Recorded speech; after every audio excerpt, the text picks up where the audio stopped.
Hi guys, how are you today?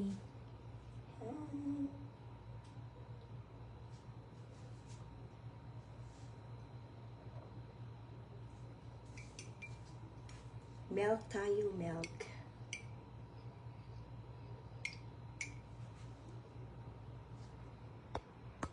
Inom tayo ng milk guys. Kararating lang namin galing ng ibang bansa. Magulo pa. So, gatas muna tayo guys. Then, I'm gonna eat tinapay bread. Ayan guys.